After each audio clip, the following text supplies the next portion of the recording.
Welcome to the Pestle, reviewing and breaking down movies to look for insights into the movie-making process. Hosted by adolescents. Boy, I sure don't miss that. Let's dim the lights and start the show. Welcome everybody to The Pestle. Today's show is brought to you by the Rasta Monster.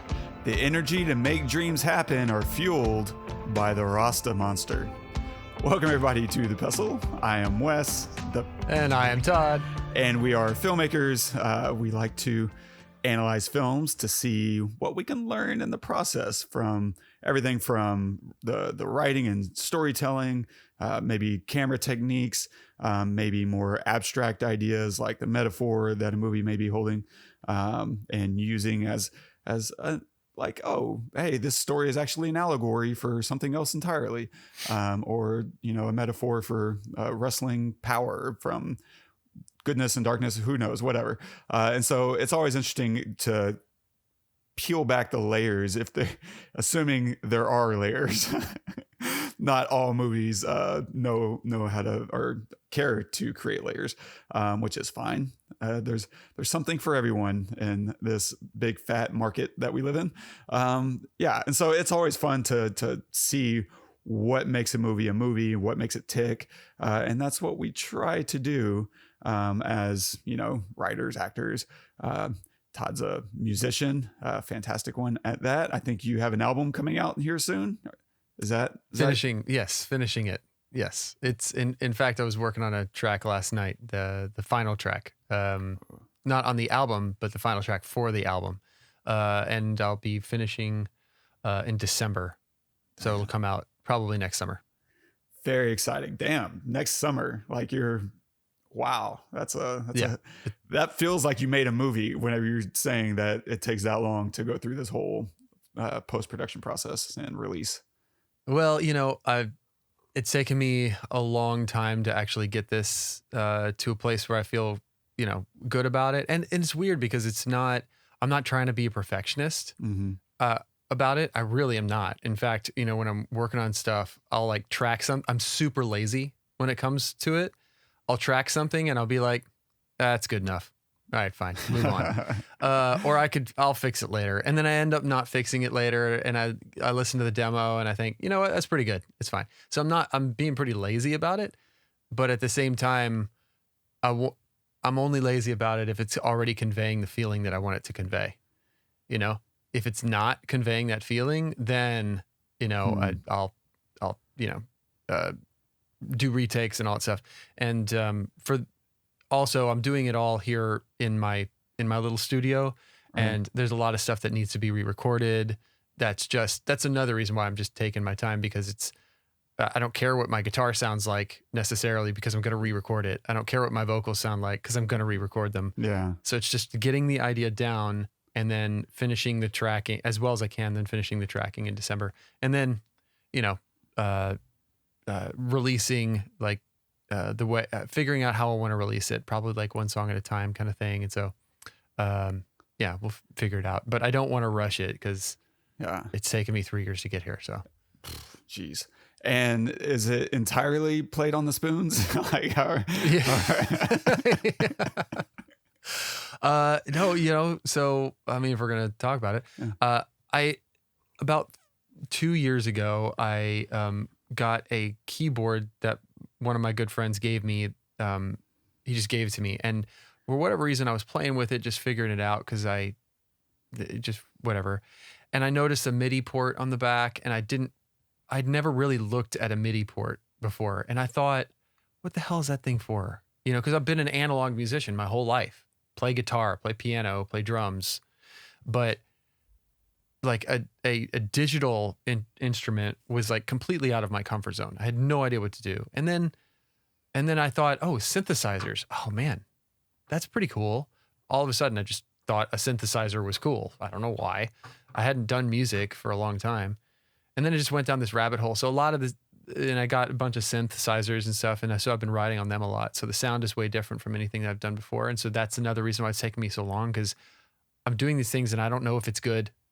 I just know if I like it or not. And then, you know, but for somebody who's a synthesist, they might, you know, listen to it and think, oh, I know exactly what he's doing and it's nothing new and whatever. And I'm not necessarily trying to reinvent the wheel, but I want to like it. And so it takes me a long time to figure out, do I even like this? Because I've never heard it before, or I'm having to make it from scratch. I'm literally making sounds from nothing. And it's a whole new world. Well, it's interesting how much time and space really is necessary for the creative process, because like you don't know if you like it yet because it's still so new, because you haven't given it that time and that space to sit. And so sometimes you have to step away for a while and come back to it. There are times when it's really easy to rush through a project because you know exactly what you want, you know exactly how it's going to feel. And then there are times when you are experimenting and you don't know if this is exactly what you want yet. And it might feel really nice today, but you step away for a week, work on something else, and then come back to it. And suddenly it feels like an alien thing. You're just like, oh, wait, no, I see all the holes, all the flaws. The simplicity, maybe it's too simplistic, or maybe I tried to do too much and it's complex for the sake of being complex. But those things you can't really see yet until you've had time to process it and step away from having your hand on it. As soon as you take your hand away from it, and this is always really fun for me when I'm working on something, the fact that I really love grabbing my roommate, grabbing you, and saying, hey, can you watch something real quick? And I rarely ask for feedback. It's usually I need to sit in the same room while someone else is watching this. So now that I can empathetically watch it through their eyes and say, oh, I need that, I need that, I need that. Suddenly the timing feels much more precious, because I'm so much more intense and I'm watching it as if this is a final thing, right? You feel the eye of judgment on you all of a sudden. Yeah. And no one's going to judge you better than you. And so all those things I think kind of coalesce. The time and feedback process is all really precious to me whenever I'm working on something, and knowing when to use what it's a delicate balance. Yeah. I mean, that when you said that, I've heard that saying 1,000 times in my life, but it actually kind of like hit me a little bit more at home when you said nobody's going to judge you better than you.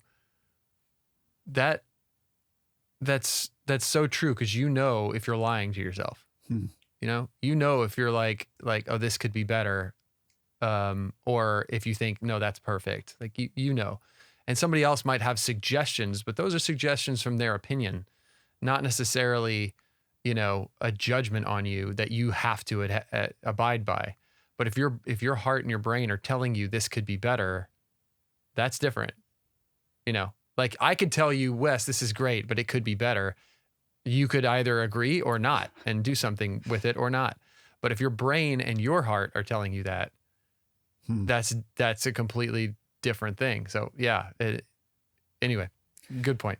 And you're doing that too. You're doing that with your script right now. We were just talking about it. Yeah, it's a weird process as I'm kind of going through writing, rewriting. It's familiar in the acting community to say that acting is reacting. And for the first few times, and this goes to my inability to comprehend things easily sometimes. The first several times I heard that, I think it might have been Tom Cruise I heard saying it. And I just kept hearing reacting, not as a, subjugate, another form of the word reaction. I kept hearing reacting as in to do it again. Yeah, right. Yeah. And it was just really confusing. I'm like, why is that good acting? Maybe it's about, repetition and, Meisner or something. But in fact, you're just talking about being able to react and respond. And so writing in that same sense, maybe in the complete opposite sense, is just doing it again and again and again, and being willing to delete a scene and rewrite it and see what comes out this time, to rethink it. And so it's been this weird process of, yes, sitting on it, letting someone else read it, getting feedback. We sat down, did that table read we talked about a couple episodes ago. But then there's also this process of, what's my metaphor that I'm working with? What's my symbolism that I'm working with? Okay, great. I'm going to start with that and write. And then I'm going to go back through and say, okay, I wrote all my symbolism, but man, this story is weird. Like I need to ground the story some. And so then I'll go through and rewrite with the idea that just make the story work. And then it's like, okay, the story's working. I think I lost some of my symbolism. And so it's just this weird iterative process of going back and forth and saying, am I telling the big macro story that I'm trying to tell? And also, does this feel close and personal and intimate? And all these characters acting out of their own self-interest, which is what humanity does, right? We're always acting based on what we think is right in the moment. And whenever you put 4 people in a room who are all acting in their own interest, different things happen. And you need to honor each one of those characters so that you have dimensionality. And it's just not one character is there to serve as some kind of, MacGuffin for another character, right? And that's how you get these one-dimensional evil characters that don't feel like they really exist in the real world. It's a weird process, and it's fun and frustrating and exhausting. Yeah, you just cut a bunch of pages from your script. 20. My very, very first draft was a 50-page script, and I was like, this is not a movie yet. This is a really long short film. And then as I kind of went back through, I was like, oh, I could flesh this out. I could flesh this out. Eventually, I landed at around 85, 86 pages. And now that I'm going back through, figuring out my pacing, making sure all the tone kind of flows in the way that I want, I've gone through and deleted almost 20 pages, rewrote a few pages. And it's this weird process of this scene doesn't need to be 4 pages. It could be 2 pages. Not because I necessarily want it to be 2 pages, as some kind of arbitrary determination, but as I'm working through the scene, I'm like, oh, this scene plays much cleaner and better. The pacing works much better if I do X, Y, and Z. And it just so happens to, cut it in half. And then cutting out a whole other chunk because I'm like, oh, I like this other idea. But if I do this other idea, I don't need these other scenes now. Okay. Well, that's okay. That's fine. There were some interesting things happening in those scenes. They weren't just, thrown at the wall, but this other thing is much stronger. It creates a better experience, I think, for the viewer. And so, yeah, it's a lot of fine tuning that just suddenly I'm down 20 pages, which I'm fine with. Like I might only need 65 pages to hit the runtime that I'm wanting to hit, as well as all the emotional beats that I'm wanting to hit. I'm zero interested in arbitrary runtimes. Like I know the kind of tight, intimate feeling. And I've been really into a lot of these 80, 85 minute films lately. I went and watched Sharpstick the other day, this new Lena Dunham film, and I loved it. But it's intimate. It's very close. There's not a lot of characters. And same thing with this other French film that I saw, Petite Maman, that is, again, very few characters. And so I'm realizing the fewer characters you have, the less runtime you need. It's kind of like podcasting. When it's just us two, we can have a nice, 45-minute to hour 10 conversation. But if you have 3 people, it needs to probably be closer to an hour and 30. 4 people, you're getting closer to 2 hours. In order to let all these people have space to breathe and exist, you need more runtime. The bigger it gets, the more characters you have. Yeah. And so that's what I'm trying to respect is, do I need X amount of runtime to let these characters breathe? No. So make it tighter, make it more focused, and let's get to the heart of the story much quicker and allow these characters to have their moment in the sun, so to speak. That's awesome, man. That's awesome. I can't wait to see how it feels reading it. Yeah, same. I'm excited to show you my finished cut and premiere that as I'm building out the story, I'm recording all the parts as we were talking about last week. And that'll be a fun process too, to see what it feels like in an edit, even if it's just kind of this bastardized version of it. I think it'll still tell us a lot about what we're making. Oh, heck yeah. Yeah. Very excited. Nice. Very excited. I mean, just a little bit that you sent me before was like so fun to watch. You sent me like a little 5-minute beginning of it. I'm like, oh my God, this is going to be so cool.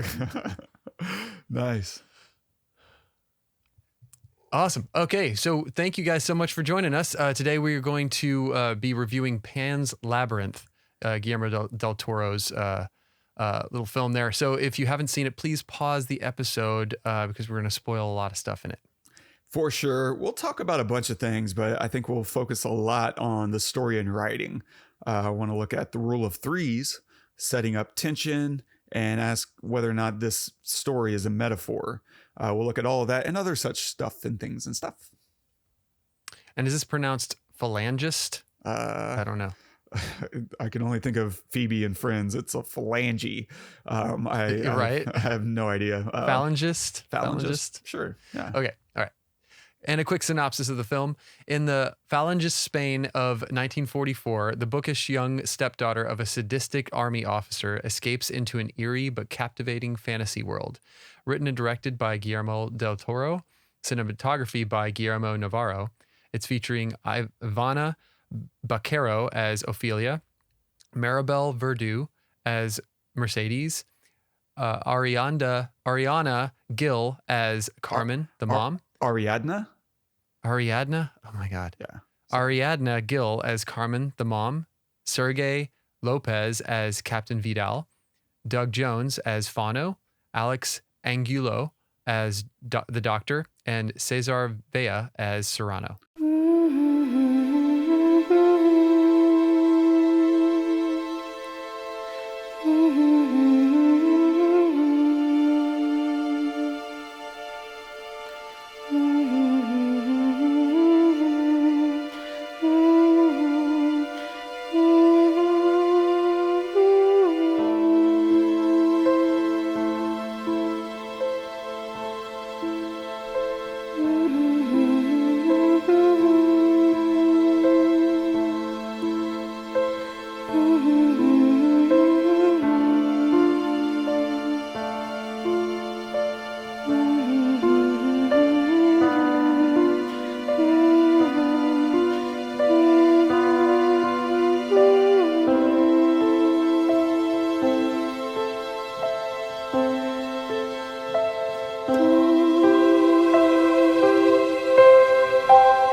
This movie is one for the books. What I'm very sure you've seen this, at least once or twice. Does it, rewatching it, are you reminded of certain things in terms of, I forgot this scene, oh my God, or does it play exactly to memory?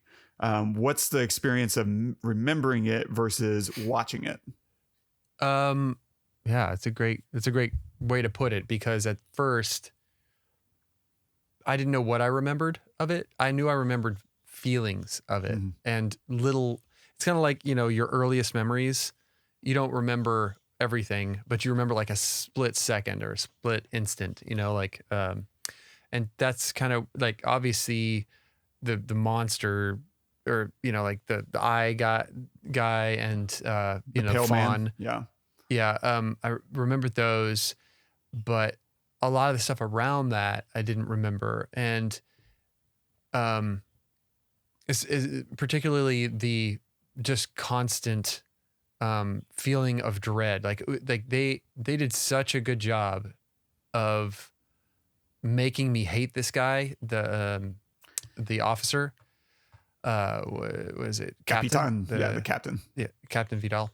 Making me hate him. I mean, it was just, and they set it up perfectly. I mean, you can tell already he's kind of a jerk, like right when they get there, but they set it up perfectly by having him kill those two people and then finding out, oh, they were hunting rabbits instantly. So I already hate the guy. You can tell he doesn't care anything about Ofelia and or her mom, and they just continue to prove that throughout the entirety of the film. There is no moment where he ever has any kind of recognition of, oh, he's a, like, I'm terrible. Even if he thinks, he says to Mercedes, oh, you must think I'm a monster, but he's almost proud of it when he says that. And then I found myself, in after she does the first of the three requirements and goes back to Fauno, instantly I didn't trust him because I didn't remember the end. I didn't remember, how I remembered a lot of it, but not if he was ended up being bad or not or something. And so, but even before he really even did anything, the second time she goes to see him, instantly I was like, don't trust him. Don't trust him. I don't trust this guy, Fauno. And that feeling was there. They did a perfect job of making me not trust him in this moment, right? And so then the next, after she messes up the second one and everything, he becomes scary to me. And he was scary at least a little bit at first because visually he's kind of scary, or he's just different, but he's still loving. He's like, please don't be afraid, and he's calm and quiet or whatever. But the performance of him from that point until the end, where she's actually at the palace, is brilliantly played because I don't trust him at all. And that's the point. The point is, like, she's got to not really trust him or think that there's something up so that she can become sure of herself in her decision making, where at the end she chooses her brother over, whatever. So anyway, I thought that everything was brilliantly played. Maribel Verdú is incredible in this movie for me. Obviously Ofelia, Ivana, Baquero. Okay, she's number one in this movie. She's absolutely unbelievable. I believed every single moment she was on screen, which is so hard for little kids to do, especially when they're acting with stuff that's not in the room, Right. Well, right? Not all of it. Like the bug and the fairies. True. Yeah. So anyway, she did it. And when she laid on her mother's belly and was talking to her brother, that moment killed me. Where she was like begging him not to hurt her. But then Maribel, Mercedes also did an amazing job too, because of a lot of scenes, but particularly at the end when she's holding Ofelia and Ofelia dies, and her scream or her cry was so agonizing and beautiful at the same time.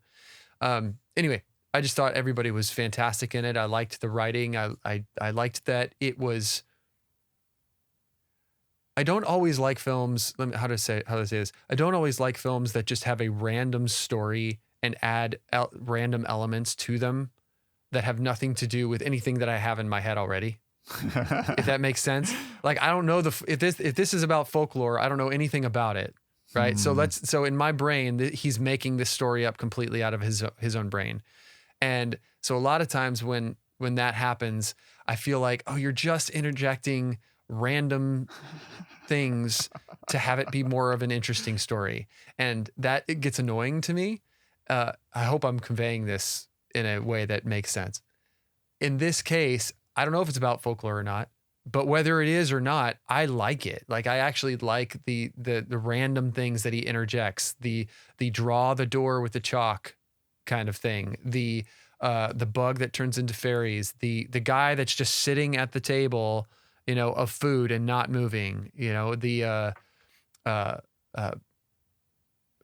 anyway, but really to me, the whole film felt a lot like a girl's, and I don't know if this is right or not, felt a lot like a girl's way to disengage. Oh, okay. Yeah. Or what? What's the word? Disassociate, but disengage. Thank you. That's the word. Disassociate herself with the terrible things happening in her life. And so, we could say Fauno is real, or we could say that maybe he's not, because at the end, he's not there. Like, she's the only one that can see him. And maybe it's because she's the princess and this is a real story or whatever.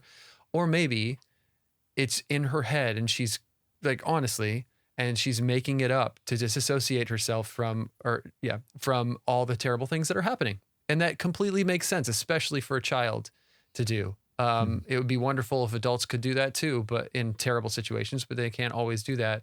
But kids can tap into this kind of thing.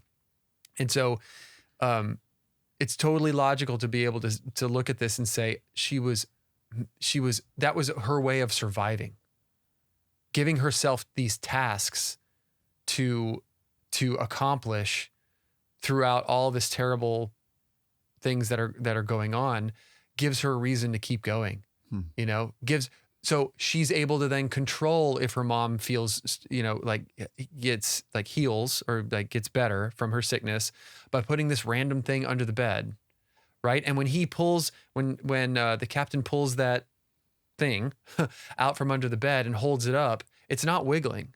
It's not like alive or anything. And the only time that it is moving is when she sees it moving. So she's able to control that with her mom, and like give herself hope there. And it has other tasks that she has to do. And she's just, it's her way of getting through. And I thought that was very beautiful. Whether that's a thing or not, I don't know. But to me, it seemed like that because her dying in the end, and I didn't even notice that, honestly, until the end when she died. I wasn't seeing that throughout, like, oh, this is her way of disassociating. I was just like, story. And then at the end, when she passes, and she goes to the kingdom, to her father. Right. She goes to her father, right? And it was when the mother says, come sit by your father, sit next to your father. It was like, oh, this is, a way for her to escape and then deliverance of her to heaven. Okay. I get it. It's so beautiful. It's such a beautiful way to tell a story like that without being polarizing of that. It's not religion. It's, just something that happened. I don't know. I thought it was beautiful and wonderful. So do you have a strong opinion or do you lean, it doesn't have to be a strong one, but do you lean either way in terms of, is it real? Is the fairy tale real? Does she actually go? Or is it purely just a figment of, like you said, her coping mechanism? That in there lies the question, I guess. That's right. I think I'm going to be glass half full because I think you could look at it either way. I'm going to be glass half full and just say that I think it's real because it's real to her. That's what I would say, because cool. the little creature under the bed moving was real to her. Her mom got better, or was starting to get better, and even the doctor was surprised about that. And yeah. Oh, and then her, actually going through the door and this creature coming after her, like, yeah, I think that she really felt like that was real. So yes, it was real, I think. Nice. For me, I have two different versions of, there's what I experience when I'm watching the movie. And when I get to the end, I get really excited about her being in the kingdom with her father, and mom again. And then it cuts to her, in her eye, we can see the light leave her eye. And that's when I realized, she died. Right. So for me, when I'm watching the movie, it's not real. It's just a fairy tale. But the other version of me a week later or a year later remembers just her going into the kingdom, and it's real. In my memory, it's always real. In the moment, it's never real. That's a great way to say it. Yes. It's a weird, thing that he's able to kind of have his cake and eat it too, Guillermo del Toro, by just, creating a feeling, creating an emotion, creating a want in the audience, because we all want it to be real. We don't want her to live in this world where she's murdered by a psychotic, captain, a fascist, dictator. But we also, as they reiterate, throughout the film, are adults, and we understand that, life isn't a fairy tale. And so it's just interesting kind of back and forth of whether or not, what we're experiencing is good or not. And he does a great job of introducing so much brutality, that it makes you, the viewer, want to retreat into a fairy tale. And I think it's a really beautiful thing. And just as an idea, like it's a weird thing to go into. I saw this in theaters, and this was 2006. So this is the same year as the film we did last week, Children of Men. And so that year was magic, man. Because these two films come out in the same year is just like, you as an audience walking out of a movie don't always know how good a movie is. Like, it's so rare to walk out of a movie and say, this is going to live for the next 50 years as one of the greatest films ever made. And walking out of Pan's Labyrinth, all I knew, man, that was amazing. I saw my buddy Jawan, and we were just like, whoa, he did that. Like, that was fantastic. What's for dinner, right? Like, it's just, and it's not until, here we are 16 years later, and I'm just like, this is really one of the greatest movies ever made. And I couldn't see that in the moment. That's time and space again operating. You don't know until much later after the fact. But even in just thinking up all these things, the story alone is really good to set it in, at the end of the World War II era, and have all these really fascinating ideas. The tests themselves, like you said, the chalk. I'm a very tactile person. And so thinking up really magical, interesting things to do with very simple objects that could exist in 1944. It's easy to come up with magical, video games or whatever in post 2000 era, post 1980 era, right?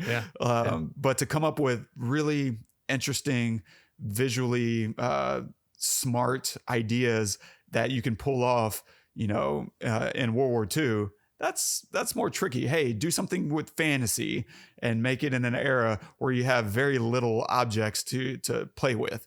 And so the idea of chalk and the toad and these rocks, and how to tell all these interesting stories. The pale man, right? The crazy monster with the eyes in his hands. That's just genius. And then using something as simple as food as your temptation. Like, all these ideas, it's one of those frustrating things where you see an artist who is a master in his craft doing something, and you're just like, how? Because it's so obvious that I could never see it, and it's the beauty of simplicity that I'm always floored with. I always think of our friend Alyssa when I watch Pan's Labyrinth. Not necessarily because she reminds me of like Ofelia or anyone else but I know that she's a very tactile person as well. And she's good with her ideas. She's one of the most creative people I know. And the way that she creates interesting contrast through very simple ideas that at a glance, you get it. Yeah. It's so hard to create very sticky ideas that are very easy to digest for the viewer. And she's great at that. And Guillermo del Toro is obviously excellent at that as well. And so just watching this from a writing standpoint, I'm just like, effing hell, man. How did you think this stuff up? And then how'd you execute it? That was one of the interesting things as I was doing some research for the last episode for Children of Men. I pulled up this old visual effects article, and I was like, okay, this has the information that I need to add to the show notes. And then by some sheer coincidence, at the bottom of the article, it was like, next article is about Pan's Labyrinth. And I was like, whoa, okay, I'll pull that up. I didn't read the whole thing. I didn't want to spoil the magic for me, I guess. I skimmed it to see, is there anything in here I might find interesting? And early in the article, there's a note about the visual effects. Not the effects in and of themselves, but of how he was able to get it made. Because this had like a $19 million budget, which is peanuts. Even in 2006. I mean, this isn't like, this wasn't made in 1944. 19 million in 1944 is like billions or whatever. 19 million in 2006, not a lot. Like even small, ambitious films had like $40-50 million to play with. This is a $19 million film that should have had 40 or 50 million. And so how did he get it made though? And so he partnered with a visual effects company called Cafe FX to produce the film. And what that means is normally, right, with visual effects or any anything. Like if you're making a film, you say, hey, Weta, hey, Cafe FX, hey, Milk, whoever, we want to do these visual effects. How much? And they say, 10 million. And you're like, cool, here's your 10 million. Let's get going. They didn't have that kind of money. So Cafe FX, he went to them and said, as he was doing some pre-production, they were like, what you need to do is partner with someone. And I forget who this conversation with was. It's in the article. But it ended up being that he's going to partner with Cafe FX. They'll own part of the film, and which also means that they're helping finance the film. And so instead of charging him money for all the effects, it's like, I'm sure he paid them some in order to, get the crew paid, but it also meant that they would come out of pocket to help finance, portions of it as well.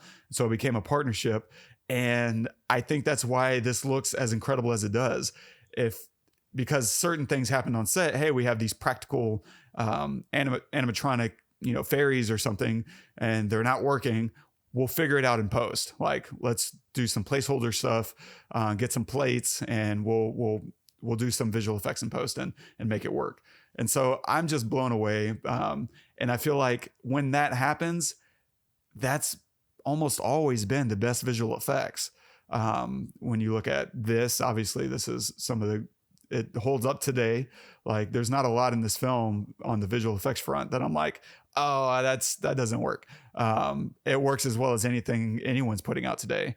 I feel the same way with like Ender's Game. They also partnered. I want to say a similar thing happened with Life of Pi. Like these films have the best visual effects because, the visual effects companies were themselves invested in the process. You can't always do that though, because that's also how Rhythm and Hue gets bankrupted, right? It's a weird process, and people get the short end of the stick a lot. Yeah, because for something like that, if the movie doesn't do as well, then the VFX house has lost a lot. It's a bigger deal for them, right? Because their only source of income is on actually doing work, right? So they do work, they get paid for the work.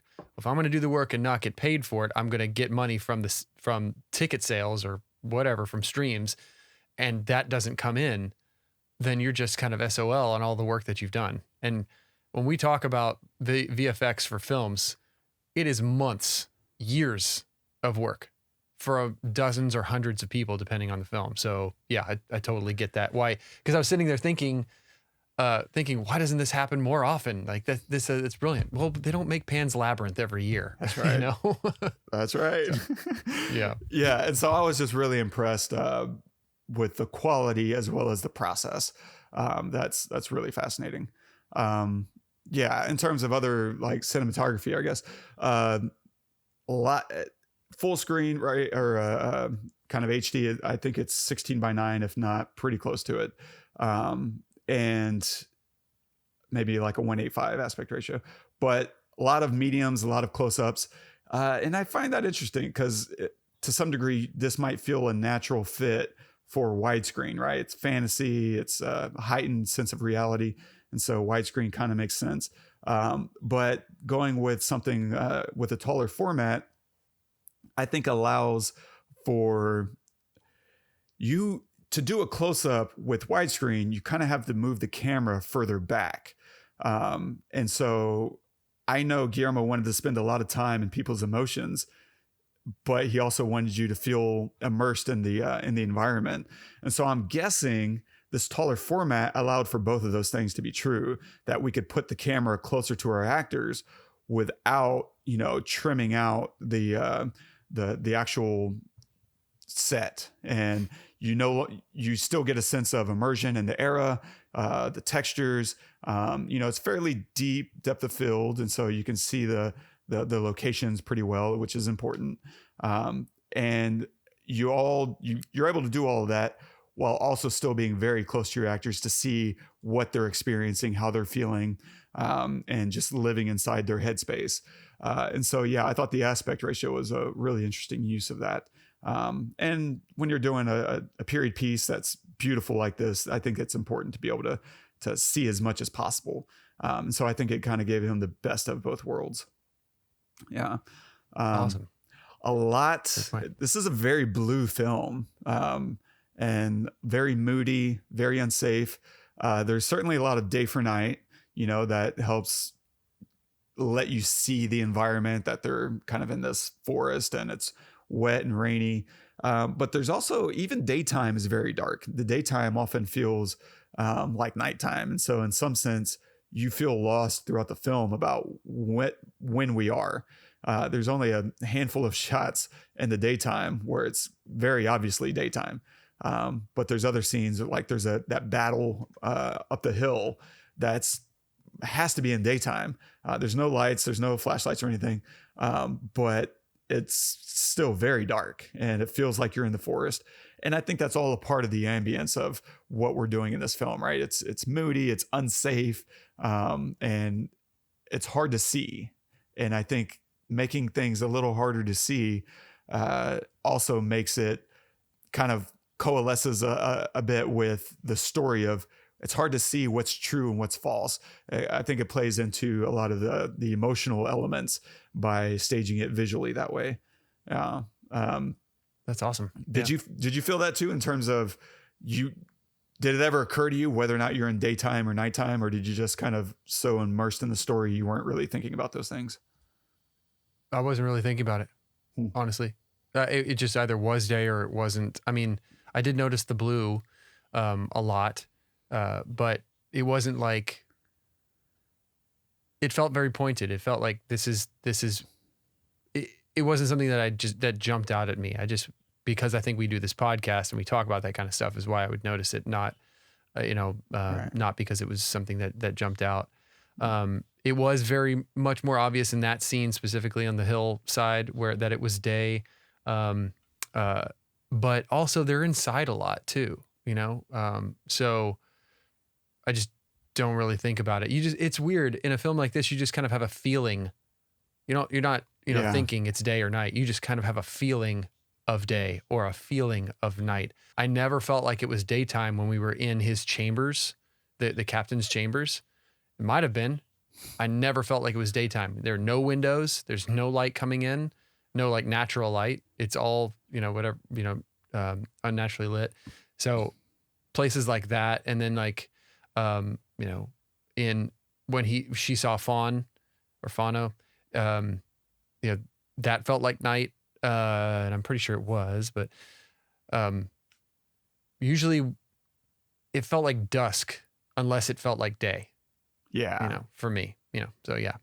Nice.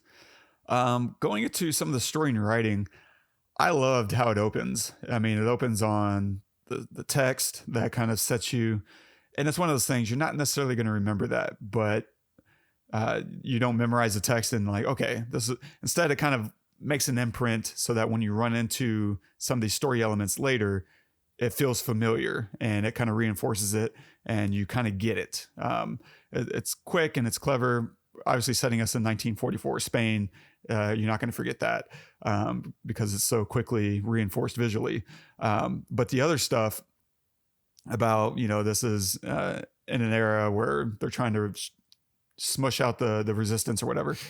What we're hearing is Ophelia's hard breathing. We don't know what it is. We're just hearing this breathy thing happening.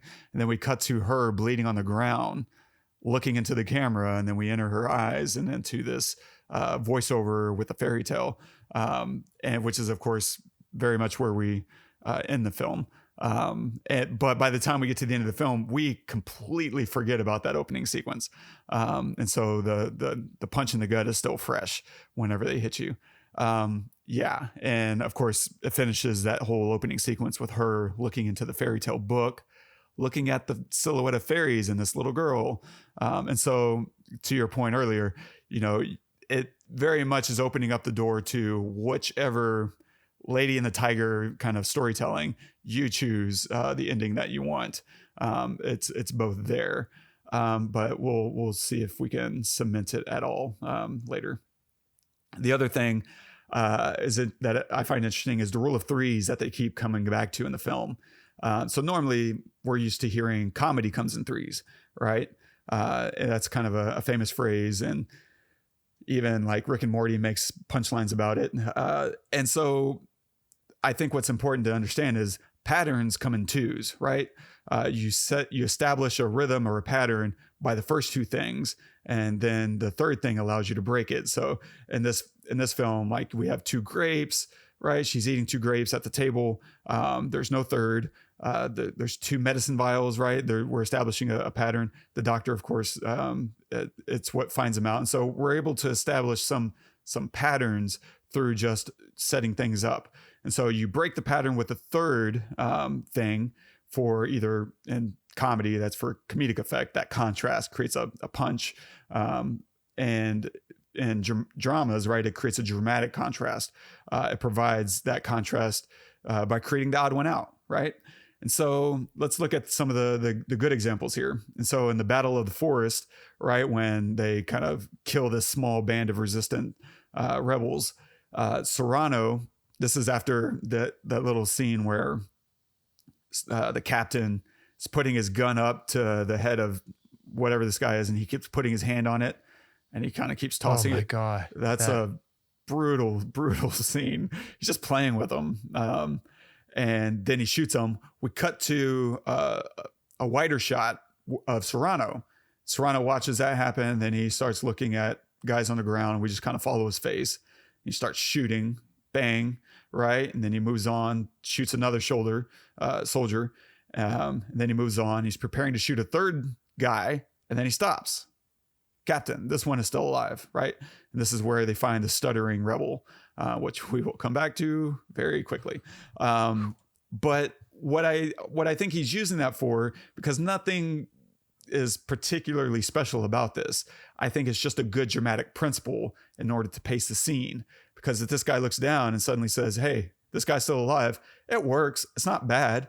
But by shooting, we can start to build a little bit of stakes, a little bit of rhythm, and it just allows for a better dramatic pacing to feel good. I mean, it's just it's a nice way to feather out the story without rushing it.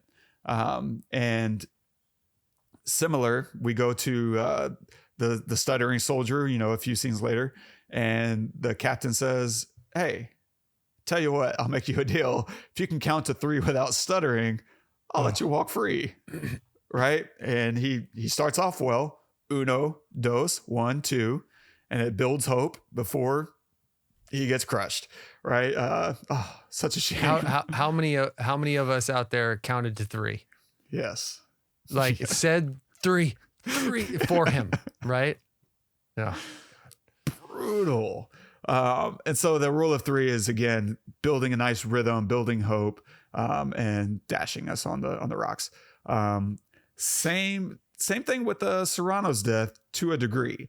This is a little different, a little less obvious. And this is me kind of inserting my own view into it.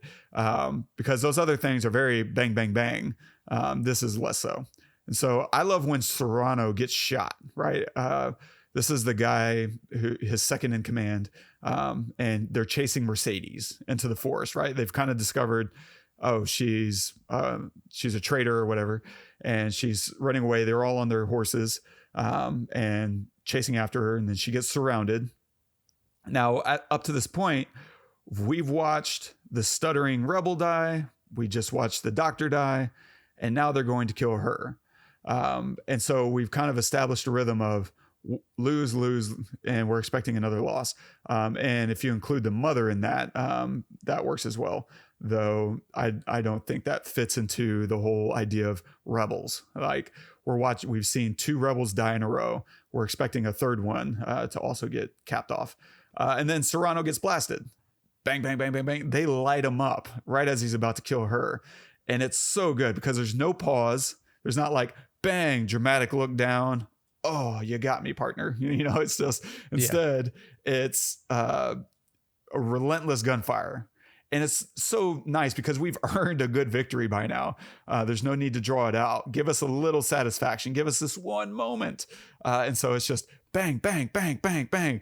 And he goes down. It's very, very satisfying because good God, we could use it. Yes. And at that point, I don't think that we know if her brother is alive.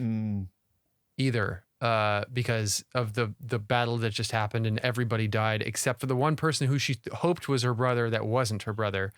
So so good. Yes.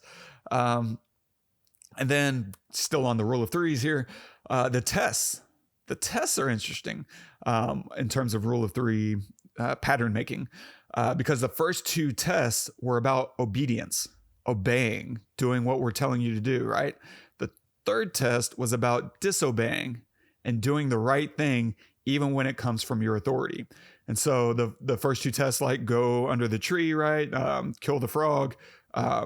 Second test, open a door, go to this room, don't eat anything, choose the right door, right? Open the right door and retrieve whatever it was, the knife, and then come out. The third test was, okay, now you need to hand over your brother so that we can kill him to open up the portal.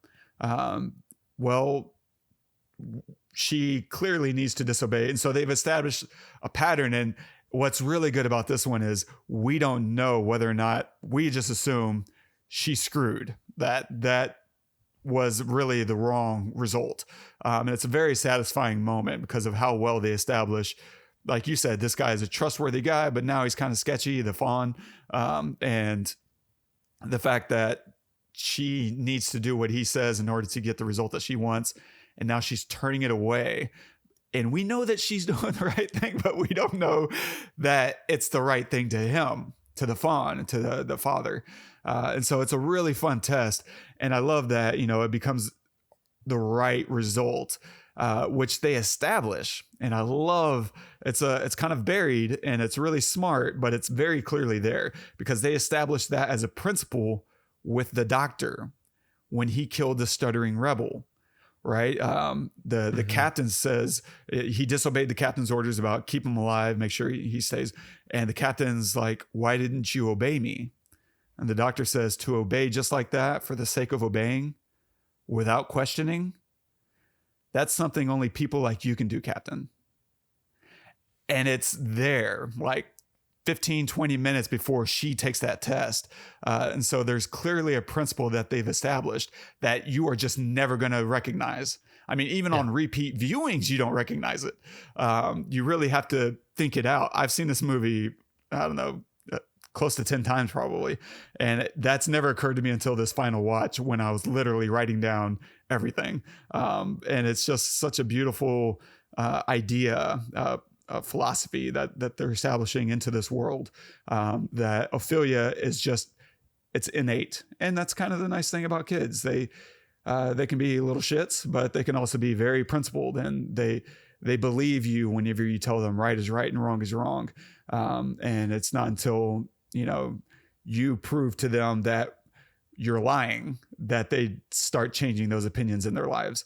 And so I love that, she's very much a principled person. And on that same idea, they also kind of have a rule of repeats in play, where it's not a rule of three. It's just, I talk about rule of repeats a lot because normally we'll see one thing happen one way and then we'll see it happen the opposite way. So they'll set up, right, the gun goes off one time and then the gun doesn't go off the next time.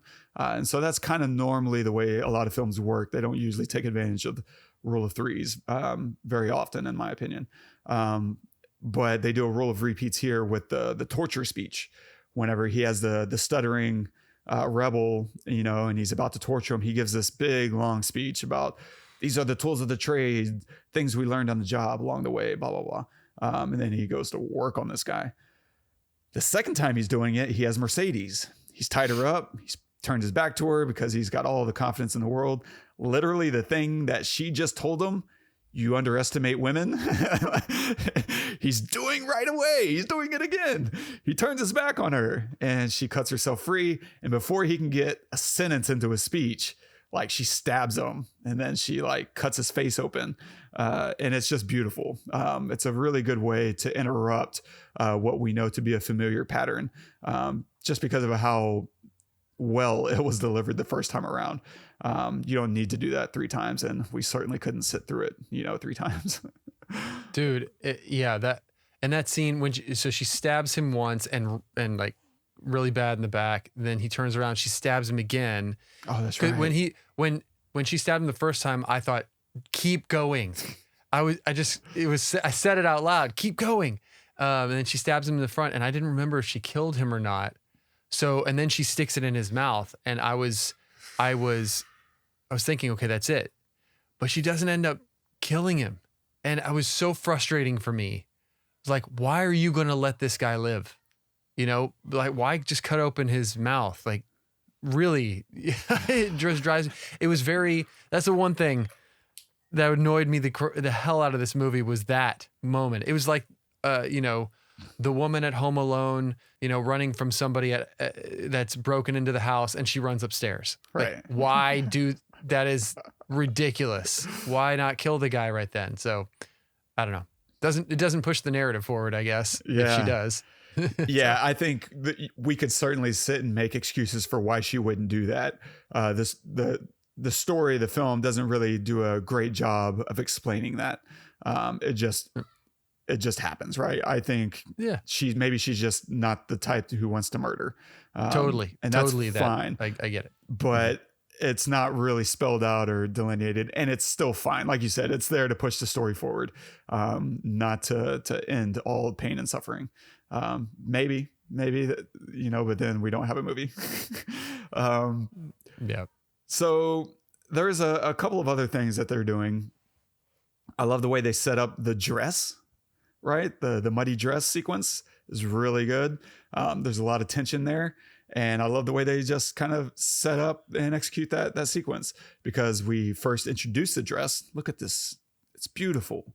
It's brand new. And you're going to look beautiful for the captain. And so we know that the intention is for her to show this off for the captain. Now, it's been like 2 minutes since we've seen how evil the captain is with that bottle sequence. The wine bottle is one of the most brutal scenes of all time. It's just a creative way to just demonstrate. We talk a little bit about kick the dog storytelling, right? Where you want to show how bad your villain is, and you have them kind of kick a dog, right? Oh, look at this guy. We love dogs, so we hate him. And it's very simple. And most films kind of do a bad job of using that idea. Guillermo del Toro executes it to perfection, because that's very much kick the dog storytelling, but there are no bad ideas or only bad executions. And this is, pun intended, a really good execution. It's just him bludgeoning this guy to death with the bottom of a wine bottle. And like you said earlier, he discovers very quickly that they were innocent. And I just love how he doesn't care. There's nothing in his demeanor. Instead, it's like, hey, maybe you should do your job better, and I won't have to do stuff like this. Like, none of it's a reflection of him.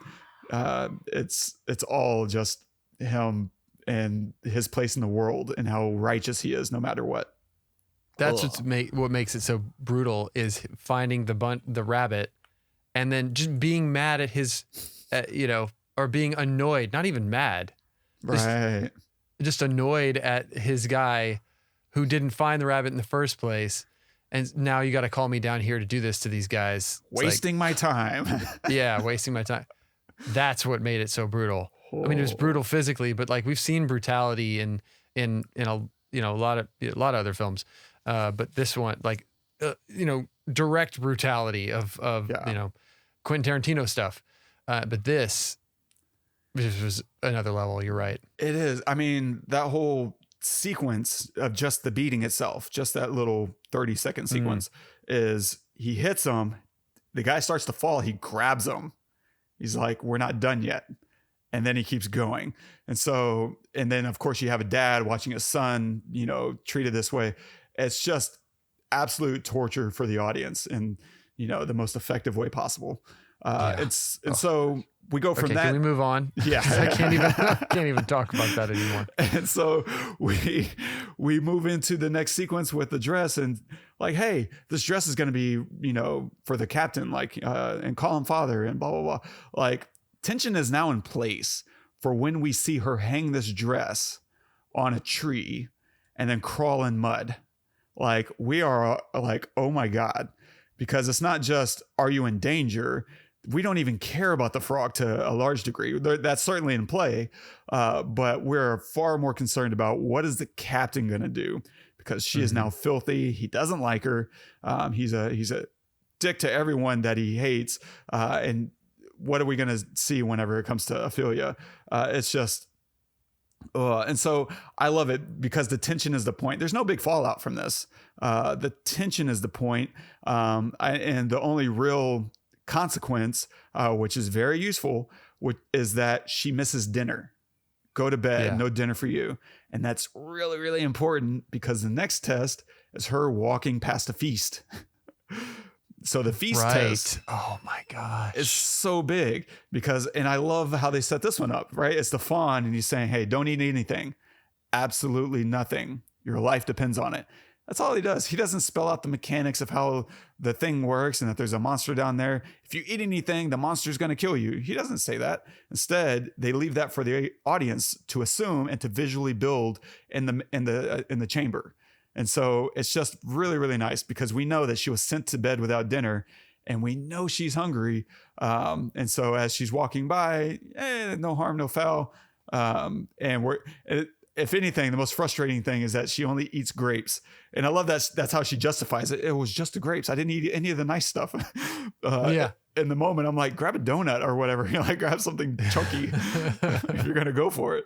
Yeah. It's so good. And it's just a really nice payoff to everything. But it just reinforces, and we know that she doesn't quite get it. Beautiful storytelling. Yeah. And throughout the film itself, there's so much brutal gore, which I think is part and parcel to the kind of film that this is. Right? We have the bottle scene. We have the leg being sawn off. Right? That's a really nice practical effect. It's utterly disgusting. We have the captain's cheek being sliced open. We have the bullet at the end that hits him in the cheek. What a great idea. Like, we've seen people get shot in the forehead a billion times. We are numb to it. Okay, cool. Someone got shot in the head. Ho, ho, ho. I mean, it's pretty dark for humanity for me to be like, that doesn't affect me.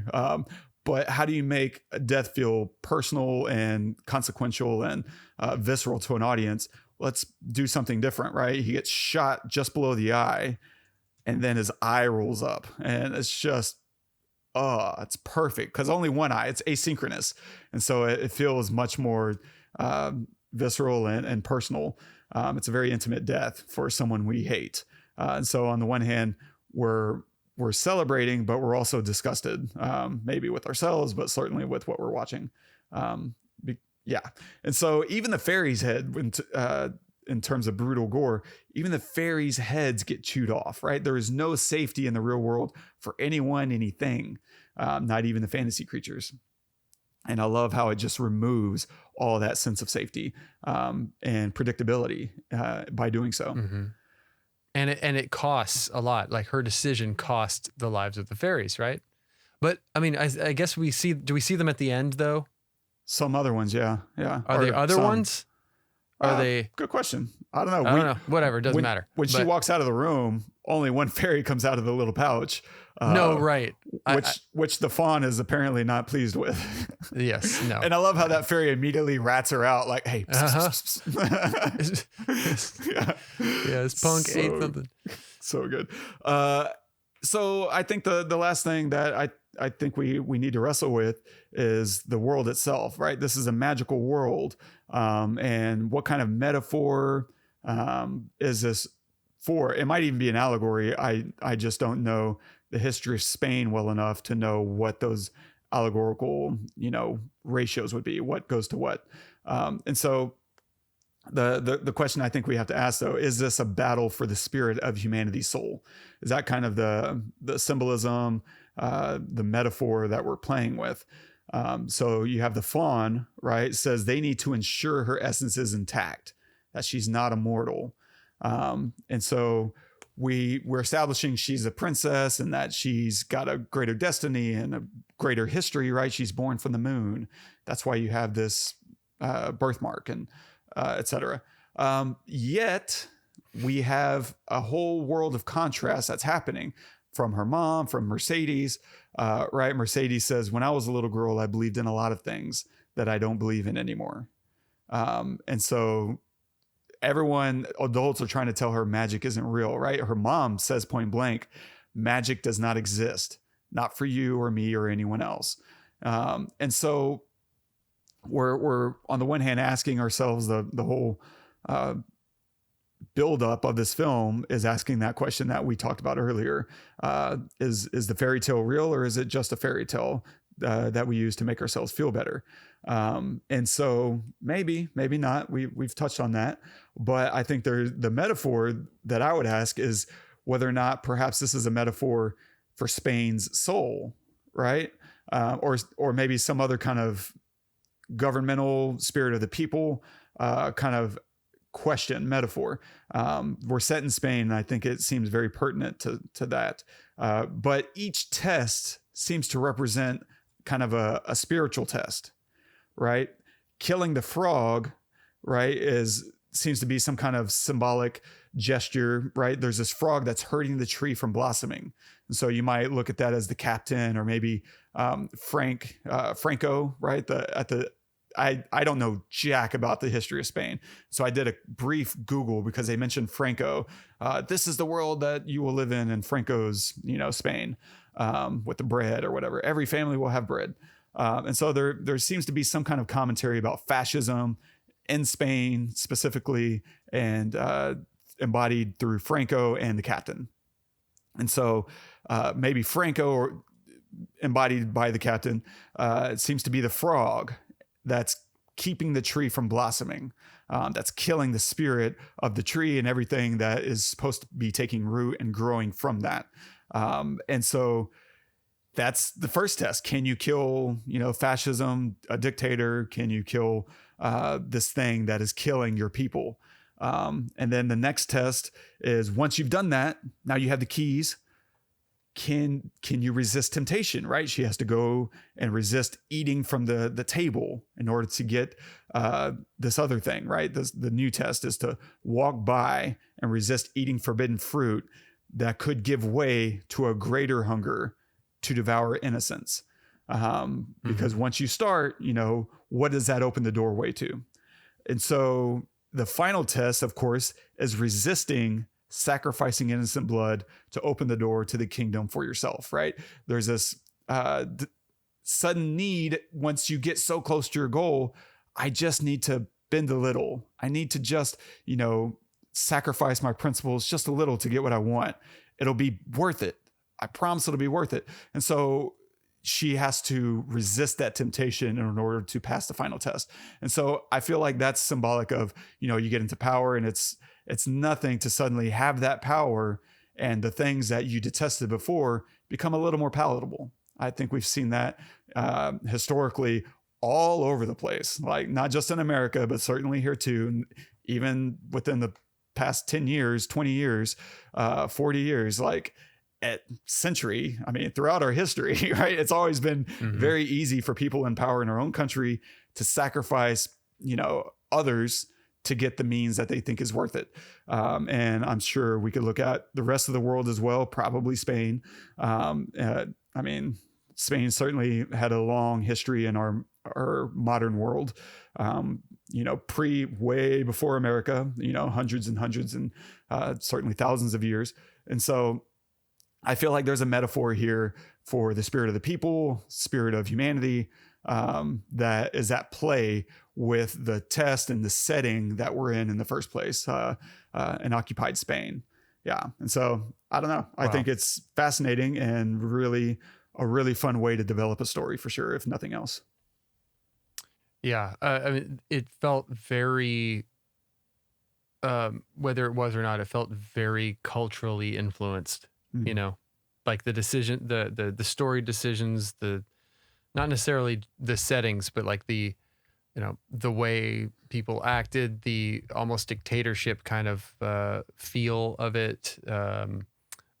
Yeah, I can see that. I don't know any history about it either. Same, because I'm pretty sure Guillermo is Mexican. Yes. born in Guadalajara. And so the reason I point that out is because he decided to not set this in Mexico. He set this in Spain, right? And that's a different texture for sure. But the history of Spain during World War II is probably very different from the history of Mexico in 1944. And so I find that just very important whenever you decide as a filmmaker to not choose your own home country. And instead, I would imagine that that's very pointed and with a purpose. I'm just, God, how can you not be absolutely blown away with what he accomplished here? This is one of the better films ever made. And I think it holds up. It certainly, the style holds up in today's world. Like, same thing with last week. You could release Pan's Labyrinth today and it still is perfect. It still plays absolutely well. 100%. 100% agree. I mean, I actually wasn't like super excited to watch it again for whatever reason. I mean, I liked it before, but I wasn't, like crazy about it. And then, I mean, I got a couple of minutes in and I thought, oh no, this is going to be real good. Real good. I mean, and that's the other thing. He doesn't waste any time. That's part of one of the reasons why I think it's so good is that there's not a lot of fluff happening. It gets into it pretty quickly. I mean, she finds the labyrinth right away, instantly.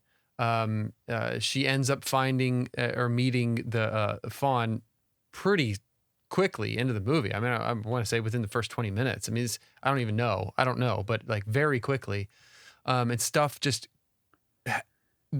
big, important stuff happens throughout the entirety of the movie. We're not waiting for 40 minutes, 35 minutes for something important to happen.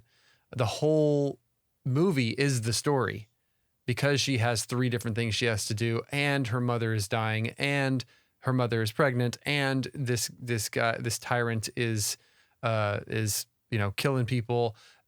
Like, all of these things are all happening at the same time. And so it doesn't have any time to kind of futz around, and it doesn't. I love that. So, yeah, it's really efficient, even though it's a 2-hour film. Like you said, it's all of it is with a purpose. There's no extraneous parts. It's all moving in harmony. And I think the thing that I love about this film so much is it's a fairy tale in a traditional way. Like, we've gotten very comfortable with our fairy tales with happy endings, uncomplicated, right?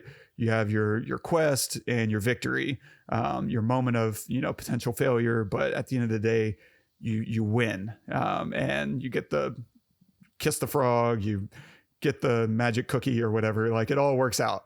And I don't think, and this is where I wrestle a lot, because I think we have a world, and we have, parents that want to protect their kids from, anything bad. And that's a natural thing.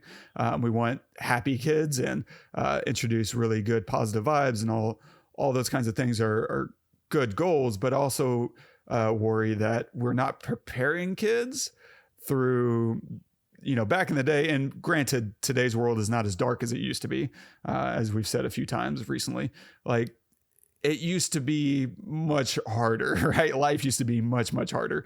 And so I think a lot of the fairy tales of yore, so to speak, were darker, right? The princess dies, in a lot of stories, and the little girl gets eaten by the fox, right? Or the wolf, the big bad wolf gets the piggies and whatever. Like, it was not a lot of happy endings. And I know that we want healthy kids, but at the same time, I worry that we're also creating a bunch of false expectations by not introducing quite enough darkness, because the world is dark. There's a lot of failure. There's a lot of evil, not necessarily that mankind itself is evil. That's a other conversation that I'm not talking about. I'm talking about just the general idea that things happen in life. Things don't go your way. Things don't turn out the way you want. And at the end of the day, all life ends in death. And I don't know that we're really prepared for that as well as we once were as a humanity. And so I just wonder if maybe watching something like this is really refreshing to me, because I respect that its worldview isn't one with sparkles, right? It's one that is based in something dark and hard to swallow.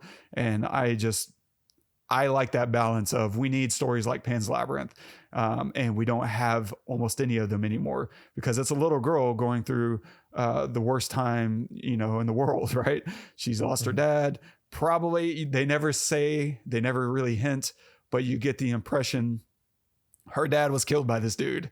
And he comes back to get her later. Like, we don't know why her dad died. He was a tailor and he dies. That's all we really know.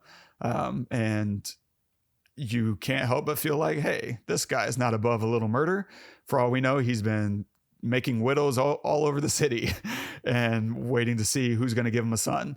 Oh, you're going to give me a son? Let's get married. And suddenly you're on my, at my mill. And so seeing this, but this is all seen from the perspective of a little girl, not from the perspective of adults. And watching a little girl go through a hard time, we're identifying with her in her journey. And I really love that. It's a dark journey.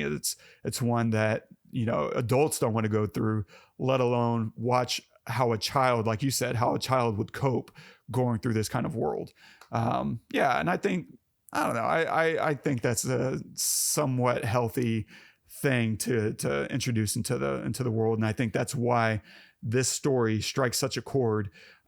I would be surprised if most film lovers don't know about this film, and not just people who could have seen it like me when it came out, but people who were too young to watch it maybe, and saw that, 10 years later, like, oh, it's 2015. Oh, you got to watch Pan's Labyrinth. I imagine that's still happening because it's such a powerful film. And the reason it has that power is that it doesn't shy away from reality, and asking that question, does magic exist? Maybe, maybe not. If not, it's a really dark world. But if it does, then we have some reprieve. Yeah.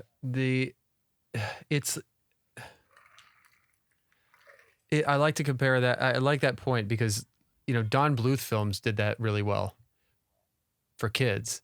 That's one of the things I think that we're missing a lot, is that there's a lot of like glossy stuff out there where the good guy always wins and everything turns out okay in the end. And that's just not how the world or the universe works in general.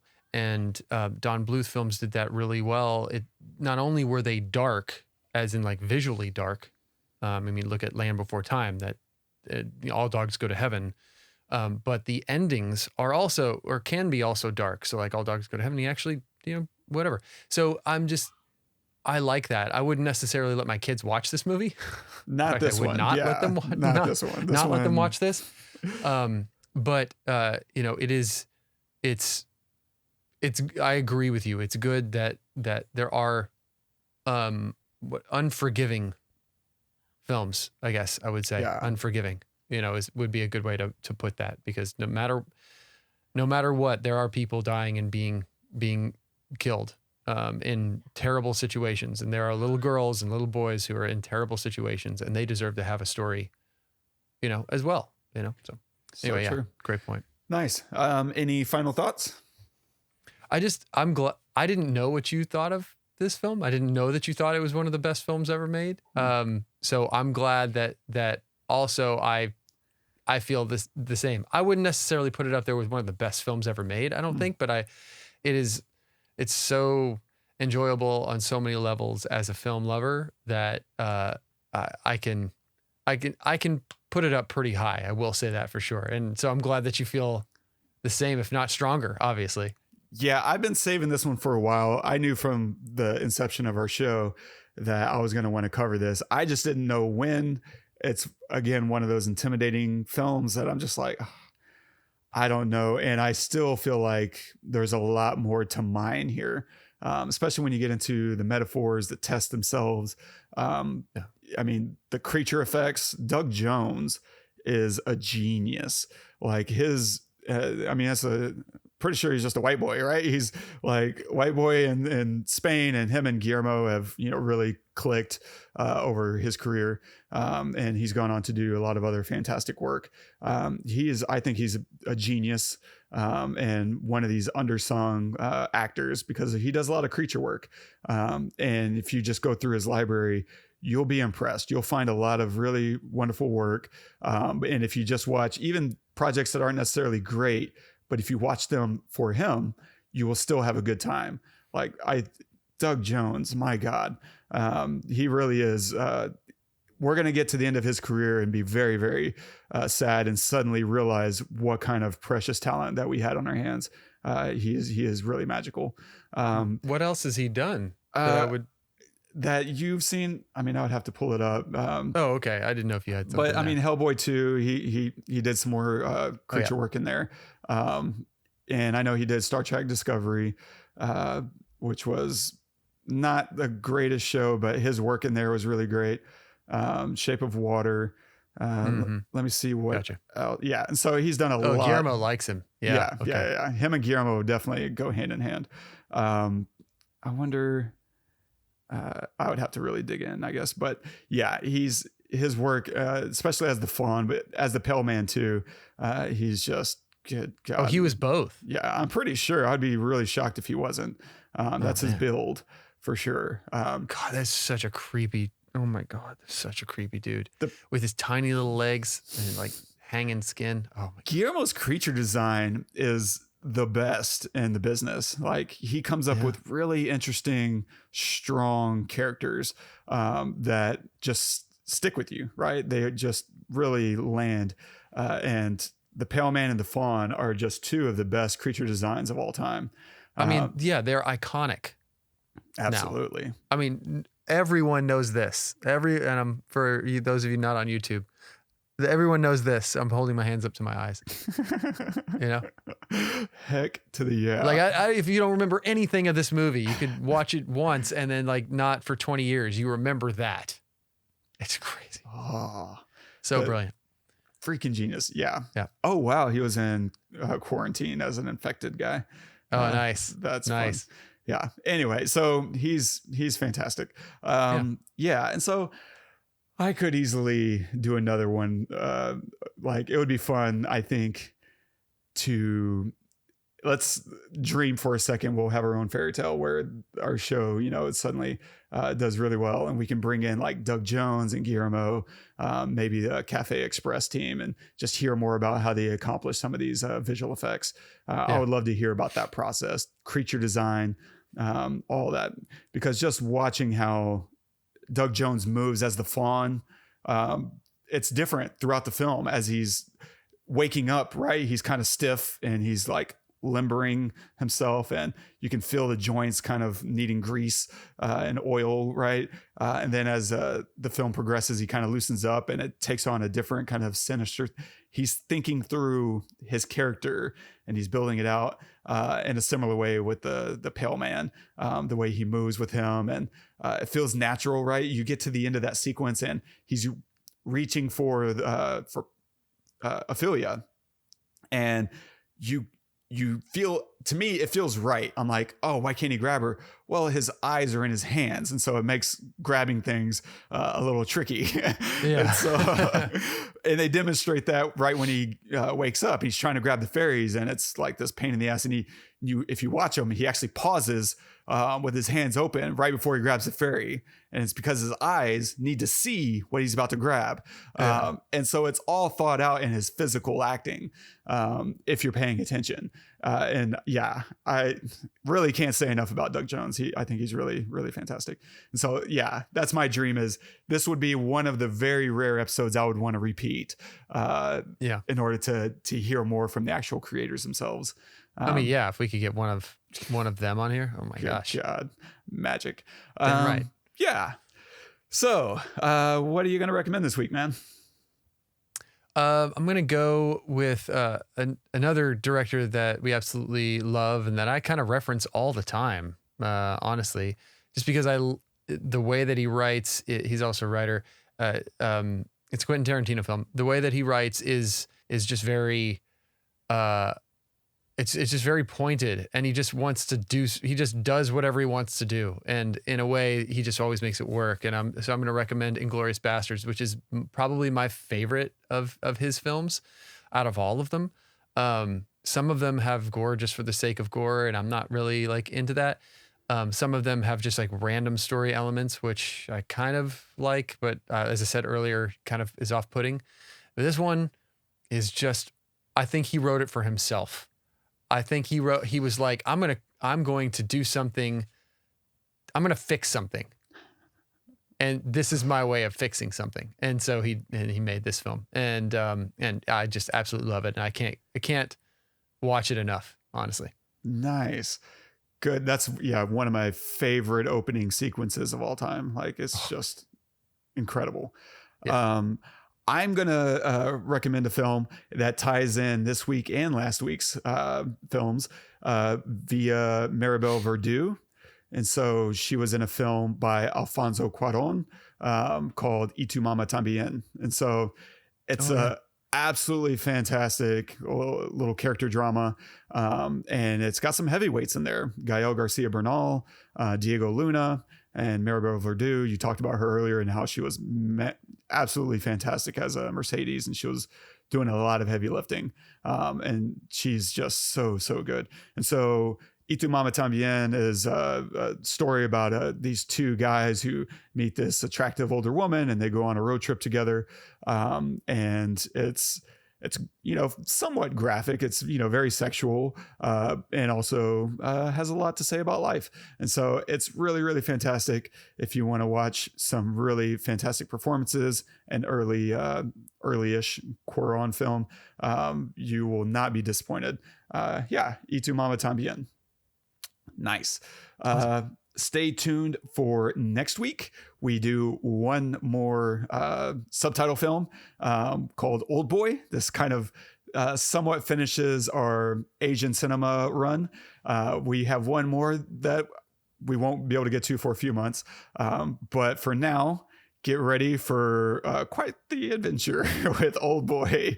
Yes. I love subtitle films because they really force you to watch them. Like, you can't look away. You have to stay engaged the entire time. And you do. You just simply want to know what's going to be said next. You can't put it off in the background. And in that way, I think they punch harder on average than English speaking films or native language films. And so Old Boy will be yet another one that will probably land a good right hook for a lot of different reasons. So stay tuned for that. And if you're enjoying the show, don't forget, drop us a review, subscribe wherever you listen to your podcast, Apple Podcasts, iTunes, or whatnot, and leave us a note. If there's something you want us to talk about, kind of things you find interesting, let us know in the comments. And if you want to comment on this episode, you can do that at thepestlepodcast.com/Pan's Labyrinth. And our quote of the day today is from Roald Dahl. That's pronounced correctly. And above all, watch with glittering eyes the whole world around you, because the greatest secrets are always hidden in the most unlikely places. Those who don't believe in magic will never find it. Wow. Wow. The eyes of a child, right? Everything is magic. How does the microwave work? Everything is magic. It's true. It really is. And beautifully said. I love it. This is one of my favorite quotes. It just obviously it speaks to Ofelia and what she was experiencing. And even as viewers, I think it informs us the way we choose to look at the film as a whole. Those who don't believe in magic will never find it. I think it's true as well on the more abstract level of if you never have hope, how can you ever achieve a dream? How can you ever risk anything that would require? And so having hope, believing in magic, I think is absolutely fundamental to the human experience in the best way possible. Yeah, I totally agree. Now, I'm not going to add anything to it because I think I'll just diminish it. It's one of my favorite quotes you've ever picked. Yeah. It's awesome. God. Thank you so much, Wes. I loved all of your thoughts here on this film, Pan's Labyrinth. Amazing. Hope you guys enjoyed it as well. As Wes said, please make sure you subscribe, review us. It all helps. Share us with your friends. Let us know if there's a film that you'd like us to cover. We're all ears. Until next week, I'm Todd. I'm Wes. Go watch the movies.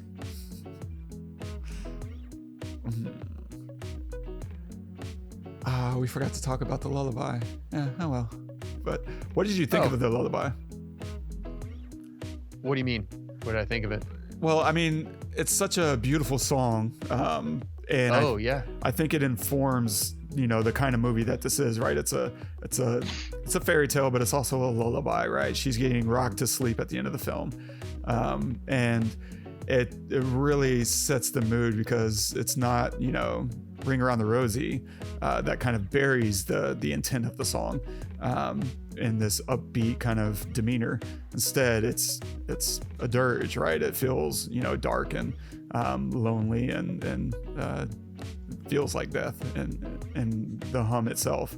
No, I loved it. I loved that there were no words to take you out of it. It was just melody. It was unique melody, which I think all films need, right? Their own, like a melody for them, like Star Wars or whatever, like, having like something that's like theirs. And that belongs to Pan's Labyrinth now, those notes. And with the music actually went with it as she's humming, which I liked a lot. So there wasn't just music happening and then she's humming over the music. No, music actually changed when her main root note changed. It changed and it went with it. And I liked that a lot. I thought that was brilliant to weave it into the film étale, I guess. The whole thing. So yeah, I love it. Nice.